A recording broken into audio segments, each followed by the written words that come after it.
가피풀 말씀 테마 염려, 선택이라는 것을 알고 계십니까? 살면서 어떤 생각에 매여 자꾸 신경을 쓰고 속을 썩이고 있지는 않습니까? 마음을 놓지 못하고 안달하고 있지는 않습니까? 우리를 소심하게도 하고 두렵게도 하는 것, 지나간 과거를 끌어와 힘들어하게도 하고 현재를 조급하고 우울하거나 무기력하게도 하는 것, 미래까지 미리 당겨서 더 불안을 키우기도 하는 것. 우리는 이따금 이렇게 말합니다. 그 생각만 하면 애 같아 죽겠어. 그것 때문에 뼈가 마르는 것 같아. 진드기와 같은 이것이 무엇일까요? 이제 그 답이 나온 것 같습니다.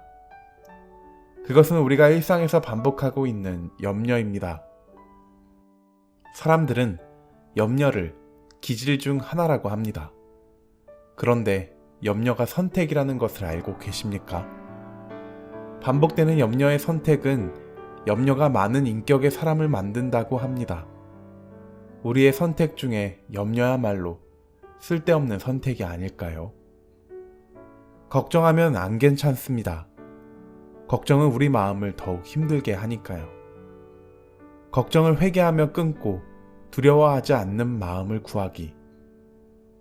쓸데없는 염려로 쓸데없는 짓을 한 사람들이 있었습니다. 이스라엘 백성이 광야에서 배불리 먹지 못한다고 불평하자 하나님은 저녁에는 메추라기, 아침에는 만나를 내려주셨습니다. 많이 거둔 사람도 남음이 없고 적게 거둔 사람도 부족함이 없었지요. 만나는 매일 각 사람이 먹을 만큼만 거둘 수 있었습니다. 내일 만나는 내일 주시겠다는 거지요. 모세는 백성에게 말했습니다. 아무든지 아침까지 그것을 남겨두지 말라. 그렇지만 사람들은 내일의 양식이 염려되었습니다. 염려하는 사람들은 앞에 보여야만 하고 쌓아두어야만 안심이 되니까요. 내일 만나가 내리지 않을 수도 있잖아. 조금 남겨놓아야 우리 식구가 배불리 먹을 수 있지. 그들은 애써 만나를 남겨두었지만 쓸데없는 짓이었지요. 남겨둔 만나에 벌레가 생기고 냄새가 나서 버릴 수밖에 없었으니까요. 모세는 6째 날에는 갑절로 거두라고 했습니다. 다음 날은 안식일이니 아침까지 두어도 된다고 했습니다. 안식일에는 만나가 내리지 않는다고 했지만 사람들은 내일의 만나를 믿을 수가 없었습니다. 쓸데없는 의심과 염려에 만나를 거두러 나갔던 그들은 빈손으로 돌아왔습니다. 모세는 그들의 불순종에 노했습니다. 염려의 의식 밑바닥에 불신앙이 자리 잡고 있었기 때문입니다.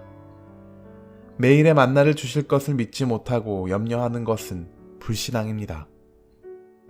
인간의 가장 기초적인 욕구는 의식주의 욕구입니다. 그러므로 무엇을 먹을까, 무엇을 마실까, 무엇을 입을까를 염려합니다. 그런데 하나님께서는 이 모든 것이 너희에게 있어야 할 줄 알고 있다라고 하셨습니다.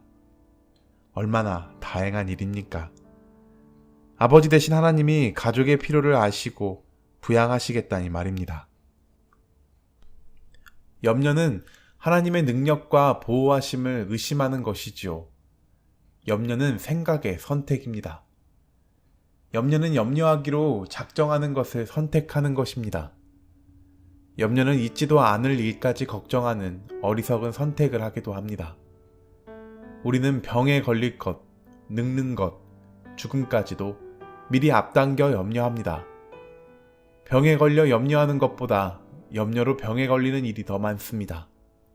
늙는 것, 죽는 것에 대한 염려는 우리의 권한 밖의 일인데도 말입니다. 염려해야 할 것이 있다면 그것은 100가지 중 하나에 불과합니다. 우리는 우리가 할 수 없는 것까지 붙들고 기뻐해도 좋을 시간들을 염려로 망치고 있는 것이죠. 조지 뮬러는 말했습니다. 믿음이 시작되는 곳에서는 염려가 사라지고 염려가 시작되는 곳에서는 믿음이 끝난다. 염려는 하나님의 사랑과 은혜를 느끼지 못하게 방해합니다. 내 삶의 주인의 자리를 하나님께 드리지 않겠다는 고집이지요. 삶은 동전의 양면같이 두 면을 가지고 있습니다. 어느 면을 선택하느냐는 우리에게 달려 있습니다. 혹시 우리가 던진 동전의 한 면이 염려와 일들로 가득 차 있다면 우리는 몸을 움직여 다시 던져야 합니다. 염려는 행동하기 전에 생기는 마음의 현상이기 때문이지요. 움직이지 않고 염려만 하고 있으면 염려는 새끼를 칩니다. 염려할 나쁜 면이 나올까봐 염려가 되십니까? 벌떡 일어나 다시 또 다시 던지십시오. 움직이지 않고 하는 좋지 않은 생각을 염려는 좋아하고 움직이는 결단과 추진력을 염려는 싫어합니다. 오늘은 오늘만 살기로 선택해야 할 것 같지 않습니까? 내일은 내일이 알아서 염려할 것입니다. 오인숙의 삶을 디자인하는 선택 중에서 가피풀 말씀 테마 염려, 선택이라는 것을 알고 계십니까?